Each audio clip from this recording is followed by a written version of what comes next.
পাগলু থেকে ব্যোমকেশ, কমার্শিয়াল সিনেমার সুপারহিরো, টলিউডের রাজা তিনি। আজ নায়কের বড়দিন। ৪২-এ পা দিলেন এই রংবাজ। ২৪-এর শেষে কামব্যাক করলেন খাদান দিয়ে। ২০২৪-এর জন্মদিনটা একটু বেশি স্পেশাল এই তারকা দেবের জন্য, কারণ খাদানের সাফল্য। মুক্তির পরই সব রেকর্ড ভেঙে দিয়েছে এই সিনেমা। পুরনো দেবকে দেখতে হলমুখী ৮ থেকে ৮০-র দশক। সবার মুখে একটাই কথা, পাগলু এসেছে। ২৫ ডিসেম্বর বড়দিনে দেব ভক্তদের জন্য নিঃসন্দেহেই বড়দিন, কারণ এই দিনেই তো চ্যাম্পের জন্মদিন। বক্স অফিসে খাদান ঝড়ের মধ্যেই দেব ভক্তদের জন্য খুশির ডাবল ডোজ।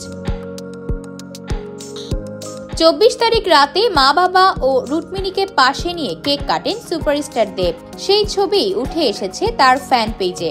সেখানে দেখা গেছে ক্রুশ চিহ্ন আঁকা একটি সবুজ জ্যাকেট পরে হাসি মুখে আছেন দেব। তার সামনে রাখা আছে ৩টি কেক। বারবার নিজেকে ভেঙেছেন, তাই তো চ্যালেঞ্জের দেব থেকে হয়ে উঠেছিলেন ব্যোমকেশের দেব। তবে দর্শকরা কিন্তু কমার্শিয়াল দেবেরই প্রেমে পড়েছে বারবার। চ্যালেঞ্জে তার সেই এন্ট্রি আজও ভুলতে পারেনি দেবভক্ত থেকে বাংলার সিনেমা প্রেমীরা।